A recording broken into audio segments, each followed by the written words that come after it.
Our story begins in Kutbutli Colony, a slum cluster in the Shadipur region of West Delhi, a slum famous for its bright colored bricks, for its artists and artisans, for its puppeteers and performers who arrived to the city in successive waves of urbanization in the 1970s, 1980s, and onward.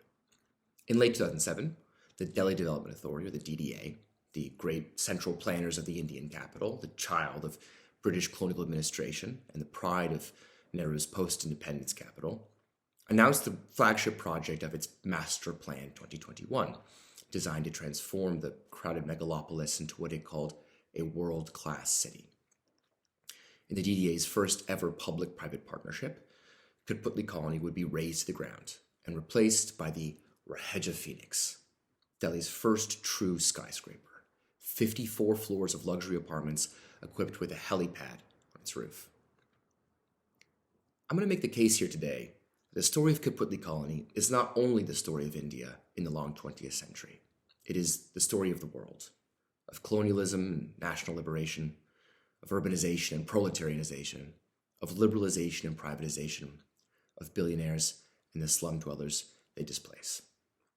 To do that, though, we need to rewind all the way back to August 14th, 1947, the eve of India's independence, when the jewel of the world's largest empire would be plucked from its crown.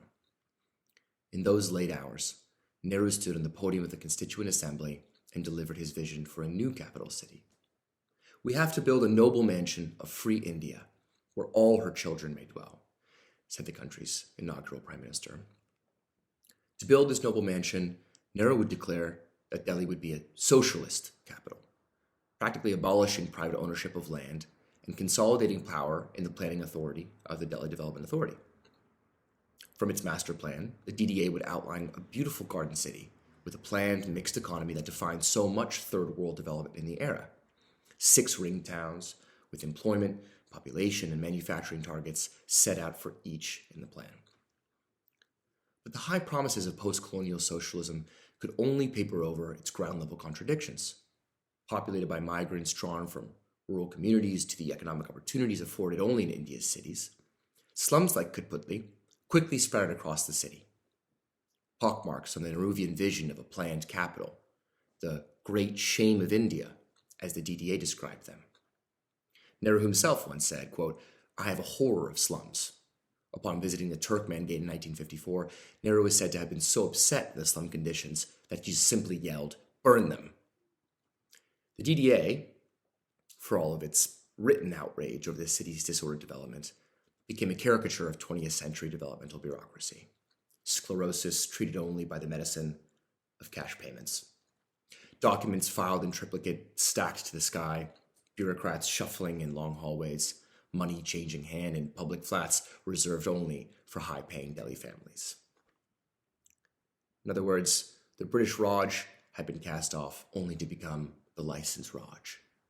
Until, of course, a balance of payments crisis in 1991 paved the way for the great return of first world capital. Then, the IMF and the World Bank quickly mobilized a $2.2 billion loan to the Indian government, leveraging the bailout package to deliver one of the most comprehensive structural adjustment programs to the Indian economy, the hallmark of that middle period under president investigation. The DDA was a primary target of this liberalization program. Quote, "Government land holdings are an enormous implicit tax," the World Bank warned.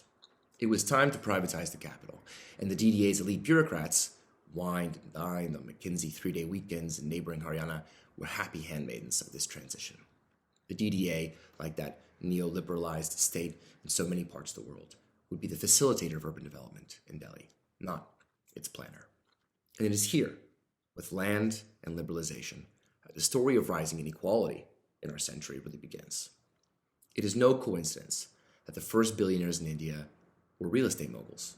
The price of land soared as property developers like Raheja seized the opportunity to build their shopping malls and luxury skyscrapers in a new, world-class Delhi.